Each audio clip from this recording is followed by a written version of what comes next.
तो good morning मेरे शेरों, कैसे हो? मैं भी सारे के सारे अपनी तैयारी को बहुत जबरदस्त कर रहे होंगे क्योंकि 10th क्लास के अर्धवार्षिक एग्जाम जो स्टार्ट होने वाले हैं वो 17 तारीख से स्टार्ट होने वाले हैं। 17 तारीख से नहीं, वैसे 14 तारीख से स्टार्ट हो रहे हैं। 17 तारीख से जो मेन पेपर स्टार्ट होंगे इंग्लिश से शुरू होंगे और खत्म गणित पे खत्म होंगे। ठीक है, तो आज उसी कड़ी में कि आपको परीक्षा का जो पेपर पैटर्न आता है वो बता रहे हैं अर्धवार्षिक में जो पेपर पैटर्न कैसे आता है। ठीक है, क्योंकि कई बच्चों को ये पता ही नहीं रहता है कि पेपर पैटर्न कैसे आएगा और वो तैयारी पूरी करके चले जाते हैं। तो अपन ने पहले इंग्लिश वाला पेपर तो देख लिया था कि इंग्लिश का पेपर पैटर्न कैसे आता है। अब हम देख रहे हैं किसका, हिंदी का पेपर पैटर्न कैसे आएगा आपका अर्धवार्षिक क्लास में। ठीक है, तो अर्धवार्षिक परीक्षा 2023-24 कक्षा 10 विषय हिंदी, और समय वैसे आपको पता ही है 3 घंटे 15 मिनट का मिलेगा। और आपका जो पेपर होगा वो टोटल कितने नंबर का होगा सर जी? 70 नंबर का होगा। क्लियर है? अब इसमें जैसे इंग्लिश में section A, section B, section C और सेक्शन डी आ रहे थे, वैसे के वैसे आपके हिंदी में कौन आ जाएगा? खंड ए, खंड ब, खंड स, खंड द। तो 4 खंड आएंगे, खंड ए, खंड ब, खंड स और खंड द। आओ खंड ए में बात करते हैं। तो प्रश्न संख्या फर्स्ट, ये जो आपको देखने को मिलेगा आपके पेपर में वो आएगा अपठित गद्यांश। किसका आएगा सर जी?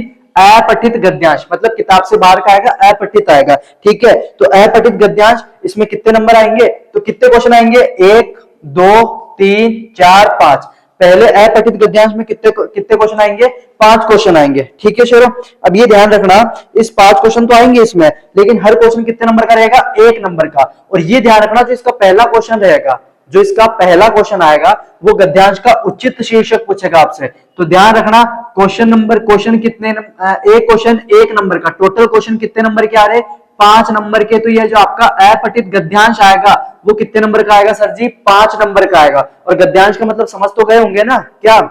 जिसमें वो पैराग्राफ दे देंगे, जैसे हिंदी में डब्बा दे देंगे, मतलब कोई पैराग्राफ दे देंगे और उसमें से आपको क्वेश्चन आंसर छांट के लिखना है। ऐसा वैसे क्वेश्चन नंबर 2 आता है, जो भी क्या आएगा? अपठित काव्यांश आएगा। ये क्या आएगा? अपठित काव्यांश।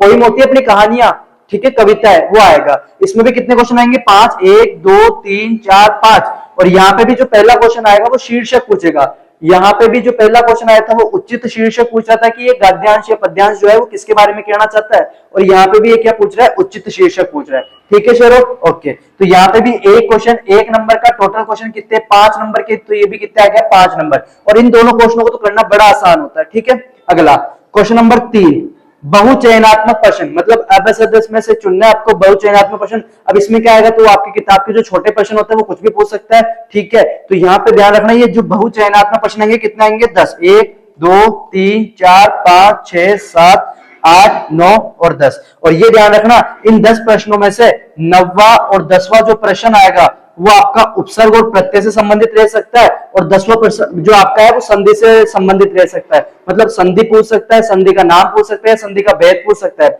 यहाँ पे उपसर्ग पूछ सकता है, प्रत्यय पूछ सकता है, इस पद में या इस शब्द में कौन सा प्रत्यय, तो आपसे ये पूछ सकता है। तो ये ध्यान रखना, यहाँ पे भी हर क्वेश्चन 1 नंबर का आएगा, टोटल 10 क्वेश्चन। तो ये जो तीसरा क्वेश्चन आएगा वो कितने नंबर देके जाएगा? आपको 10 नंबर देके आएगा। जो तीसरा क्वेश्चन आएगा वो कितने नंबर देके जाएगा शेरों? 10 नंबर देके जाएगा। क्लियर है? आगे चलते हैं। फिर आता है अपना क्वेश्चन नंबर 4, मोस्ट इंपोर्टेंट है क्वेश्चन नंबर 4। यहाँ पे देखो है तो बड़ा आसान, रिक्त स्थानों की पूर्ति कीजिए, और आपको साइड में आंसर दिया रहेगा, संज्ञा आएगा, सर्वनाम, मतलब ऑप्शन भी देके रखेगा।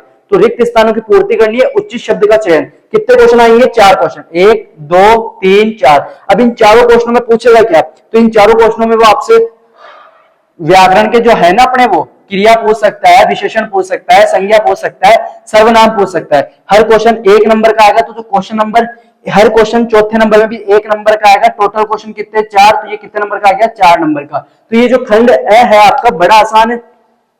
पहले में अपठित गद्यांश, दूसरे में अपठित काव्यांश, तीसरे के अंदर बहुचयनात्मक प्रश्न, और इसमें ग्रामर के टॉपिक भी पूछ सकता है। और क्वेश्चन नंबर 4 जो आपका फुल आएगा, ये फुल लोडेड आएगा, व्याकरण से, ग्रामर से, व्याकरण जो से जुड़ा हुआ आएगा। ठीक है, जिसमें क्रिया, विशेषण, संज्ञा और सर्वनाम आपसे पूछ सकता है। उपसर्ग और प्रत्यय यहाँ पूछ रहा है, संधि यहाँ पे पूछ रहा है। फिर आता है अपना खंड ब। ठीक है, तो आओ देखते हैं प्रश्न संख्या 5 से 11 तक, 5वां 6वां 7वां 8वां 9वां 10वां और 11वां, यहाँ तक के जो क्वेश्चन आंसर्स आएंगे वो आपको लिखना है 40 अंक में। मतलब ये छोटे छोटे क्वेश्चन आएंगे, 2 से 3 से कम, 3 से 4 लाइनों के अंदर लिखना है आपको। हर क्वेश्चन का आंसर किसमें लिखना है? 3 से 4 लाइनों में, और छोटे प्रश्न आएंगे। ठीक है, तो ये ध्यान रखना, यहाँ पे हर क्वेश्चन कितने नंबर का आएगा? 2 नंबर का। तो 5 से 11 कितने नंबर हो जाते? 5वां 6वां 7वां 8वां 9वां 10वां 11वां। कितने प्रश्न हो गए? टोटल 7 प्रश्न हो गए। तो 2 × 7 कितने नंबर का हो गया? 14 नंबर का। और ये ध्यान रखना, इन 14 प्रश्नों में जो ये 5 से 11 तक आएंगे, इनमें वो आपसे मुहावरे भी पूछ सकता है, लोकोक्तियां पूछ सकता है। ठीक है, तो ये ध्यान रखना, मुहावरे पूछ सकता है, लोकोक्तियां पूछ सकता है। 5 से 11 के जो क्वेश्चन आएंगे ना उनमें पूछ सकता है कि जैसे सपोज करो आग बबूल होना, इस मुहावरे का अर्थ दो, तो आपसे ये भी पूछ सकता है। और हर क्वेश्चन 2 नंबर का आएगा। खंड ब 5 से 11 तक के प्रश्न आएंगे। खंड स जो आएगा वो बड़े प्रश्नों का आता है। अब खंड स की जो एंट्री होती है वो भी बड़ी धमाकेदार होती है। यहाँ पे जो क्वेश्चन नंबर 12 आएगा वो पठित गद्यांश का आएगा। अपनी किताब का कोई गद्यांश दे देगा, उसके भी कितने क्वेश्चन पूछेगा? 4, 1 2 3 4।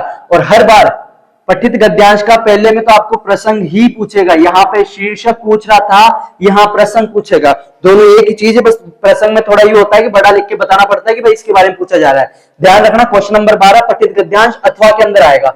सबसे मेन बात किसके अंदर आएगा? अथवा के अंदर आएगा। और कितने नंबर का आएगा सर जी? तो ये 4 नंबर का आएगा भाई। हर क्वेश्चन 1 नंबर का, एक क्वेश्चन का 1 नंबर, सॉरी एक क्वेश्चन का 1 नंबर, टोटल क्वेश्चन कितने आ रहे? 4। तो कितने नंबर का हो गया टोटल? 4 नंबर का। ठीक है शेरो, अथवा के अंदर आएगा। पठित गद्यांश 12वां क्वेश्चन जो है वो अथवा में आएगा। फिर आता है प्रश्न संख्या 13, इसमें पठित पद्यांश आता है। कौन आएगा? पद्यांश। यहाँ पे गद्यांश आ रहा था, काव्यांश आ रहा था, यहाँ गद्यांश आ रहा है और पद्यांश आ रहा है। अब पद्यांश जो वही अपनी कविताओं के जो दोहे होते हैं उनके हिसाब से दे सकता है। तो यहाँ पे भी ध्यान रखना, इसका भी, इसमें भी 4 क्वेश्चन आएंगे। प्रश्न संख्या में भी 4 क्वेश्चन आएंगे। पहला जो क्वेश्चन आएगा वो हमेशा प्रसंग पूछेगा। जैसे यहाँ पे शीर्षक पूछ रहा था ना, वैसे यहाँ पे प्रसंग पूछेगा। और ये भी बड़ी खुशी की बात है कि ये भी किसके अंदर आएगा? अथवा के अंदर। अगर ये दुआ नहीं आए तो इस दुआ में से कर लो, ठीक है। तो ध्यान रखना, ये भी अथवा के अंदर आएगा। और यहाँ भी एक क्वेश्चन 1 नंबर का, टोटल क्वेश्चन कितने? 4 नंबर के। तो ये लो सर जी। फिर आता है प्रश्न नंबर 14। प्रश्न नंबर 14 आपको लेखक के जीवन और उसका साहित्य परिचय पूछा जा सकता है। किसी भी लेखक का जीवन परिचय या साहित्य परिचय पूछा जा सकता है। और इसमें ध्यान रखना 80 से 100 शब्दों के अंदर लिखना। अब इसमें आप क्या लिखोगे?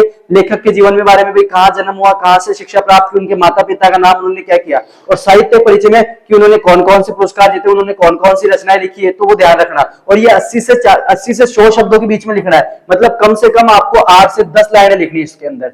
कितनी लाइनें लिखनी है? 8 से 10 लाइनें लिखनी है। और आपका ये जो क्वेश्चन नंबर 14 आएगा, जो जीवन से और लेखक परिचय से संबंधित है, ये 4 नंबर का आएगा। कितने नंबर का आएगा सर जी? 4 नंबर का। और इसमें भी ध्यान रखना, अथवा के अंदर आएंगे 2 लेखक, मतलब अथवा में या तो इसका लिख लो या इसका लिख लो। और इंपॉर्टेंट है इसमें ये कवि, महाकवि तुलसीदास जी का और मनु भंडारी, इनका तो परिचय पढ़ के चले जाना, ठीक है सर जी। तो क्वेश्चन नंबर 14 जो आएगा वो लेखक का जीवन और साहित्य परिचय के बारे में आएगा। अगला आता है प्रश्न संख्या 15, प्रश्न संख्या 16 और प्रश्न नंबर संख्या 17। ये आपकी किताब के क्वेश्चन आंसर होंगे। 60 से 80 शब्द, वही आपको 6 से 8 लाइनों के अंदर लिखना है। 6 से 8 लाइनों मतलब बड़े क्वेश्चन है। तो ध्यान रखना, question number 15, question number 16, question number 17 अथवा में आएगा। जो प्रश्न संख्या 15 है इसमें भी अथवा में मिलेगा आपको। ऊपर वाला कर लो या नीचे वाला कर लो। प्रश्न संख्या 16 है वो भी आपको अथवा में मिलेगा। और प्रश्न संख्या 17 है वो भी आपको किसमें मिलेगा? अथवा में मिलेगा। और 60 से 80 शब्दों में, इसका मतलब आपको 6 से 8 लाइनें तो इसमें भर के आनी है। और ये जो क्वेश्चन आएंगे 15वां, 16वां और 17वां, ये हर क्वेश्चन 3 नंबर का आएगा। क्वेश्चन नंबर 15वां भी 3 नंबर का, क्वेश्चन नंबर 16वां भी 3 नंबर का, और क्वेश्चन नंबर 17वां भी कितने नंबर का आएगा सर जी? 3 नंबर का आएगा। तो यहाँ पे आपके क्वेश्चन आंसर्स का ध्यान रखना। फिर आता है खंड द, बड़ा आसान है और आधे बच्चे तो इस खंड द के भरोसे जाते हैं। तो देखो प्रश्न संख्या 18, किसी एक विषय पर लगभग 300 शब्दों में एक निबंध लिखना। आपको 4 ऑप्शन दे देगा, चाहे उन चारों में से आपको किस पे लिखना है? एक पर निबंध लिखना है। मतलब 4 ऑप्शन दे देगा, उन चारों में से जो आपको आता है उस पे आपको क्या लिखना है? निबंध लिखना है, लेकिन 300 शब्दों पे। तो कम से कम इसमें ध्यान रखना, इसको बड़ा करना है। और ये 3 पेज तो कम से कम भर के आना है। 3 पेज तो क्या करके आने हैं? कम से कम भर के आएंगे। और जो क्वेश्चन नंबर 18 आएगा ये कितने नंबर का आएगा? 5 नंबर का। ये क्वेश्चन नंबर 18 जो आएगा वो कितने नंबर का आएगा? 5 नंबर का। और फिर आता है प्रश्न नंबर संख्या 19। इसमें ध्यान रखना, प्रश्न संख्या 19 जो आता है इसमें आपको प्रार्थना पत्र करना है। क्या करना है? प्रार्थना पत्र। और ये भी अथवा के अंदर आएगा। भाई आपको या तो ऊपर वाला कर लो या नीचे वाला कर लो, जो आए वो। अब औपचारिक भी आ सकता है और अनौपचारिक, ठीक है। औपचारिक प्रार्थना पत्र भी आ सकता है और अनौपचारिक भी आ सकता है, या दोनों ही आ सकते हैं। तो ये ध्यान रखना। और ये भी अथवा के अंदर आएगा। और जो प्रार्थना पत्र आएगा वो भी कितने नंबर का आएगा अपने? तो ये जो प्रार्थना पत्र आएगा ये 3 नंबर का आएगा। प्रार्थना पत्र कितने नंबर का आएगा? 3 नंबर का। और ये ध्यान रखना, जब आप प्रार्थना पत्र लिखते हो तो हरदम नए पेज से स्टार्ट करोगे, ठीक है सर। तो ये ध्यान रखना। फिर प्रश्न संख्या 20 आती है, इसमें आपको विज्ञापन तैयार करना है। क्या तैयार करना है? विज्ञापन। कोई प्रदर्शनी हो रही है, कोई सेल है, उनके लिए आपको हिंदी में विज्ञापन तैयार करना है। और मैं भी आपको करा दिया होगा। अथवा के अंदर आएगा, ये भी किसके अंदर आएगा? अथवा के अंदर आएगा। 25 से 50 शब्दों के अंदर इसका आंसर लिखना है। और ये भी कितने नंबर का आएगा शेरो? अपने 3 नंबर का आएगा, ठीक है, तो ये था आपका हिंदी का पेपर मॉडल पेपर पैटर्न। तो ध्यान रखना कि क्या क्या है, ये पूरा पेपर पैटर्न आपको मैंने समझा दिया है क्या है और क्या नहीं है। अब हिंदी में आप पेपर दे रहे हो तो सबसे पहले आपकी जो राइटिंग है, आपकी जो लेखनी और लेखक है, लेखनी है ना वो बहुत अच्छी होनी चाहिए, आपकी राइटिंग बहुत ज्यादा अच्छी होनी चाहिए। तब तो आपको यूं मान के चलो 70 नंबर है तो 65 अभाव आराम से क्रॉस कर लोगे, अगर राइटिंग बेस्ट है और आपने पढ़ा है ढंग से तो। ठीक है, लेखनी अच्छी होनी चाहिए, मात्राओं में मिस्टेक कम होनी चाहिए, होनी ही नहीं चाहिए, कम क्या होनी नहीं चाहिए। और ये ध्यान रखना पेन ऐसा लो जो डार्क चलता हो, हल्का पेन चलेगा कम इफेक्टिव होगा। तो ध्यान रखना डार्क चलने वाला पेन लोगे और तैयारी में आज से लग जाओगे। पेपर बता चुका हूं तुम लोगों को, क्वेश्चन आंसर्स क्या है क्या नहीं है सारे के सारे। और ये जो क्वेश्चन नंबर 3 है बहुचयनात्मक क्वेश्चन, इसमें आप जो है ना आपकी किताब आपकी पासबुक के जो अन्य महत्वपूर्ण में अभ्यास आते हैं, अति लघुतरात्मक और लघुतरात्मक क्वेश्चन आते हैं, उनको देखोगे ना तो ये क्वेश्चन नंबर 30 आराम से निकल जाएगा। और ग्रामर मतलब सब जगह आपको ग्रामर टॉपिक के अंदर देना अभ्यास अति लघुतरात्मक और लघुतरात्मक क्वेश्चन है, तो आप उस पासबुक में से देख के आप आराम से उसको क्लियर कर सकते हो। ठीक है, तो मैं भी आपको पूरा पेपर पैटर्न समझ में आया होगा। जल्दी इसकी अगला और पेपर पैटर्न लेके आएंगे, सामाजिक का अभी जो बचे हुए उन सबका लेके आएंगे। तब तक के लिए आप पढ़ाई करो और एंजॉय। Okay sir.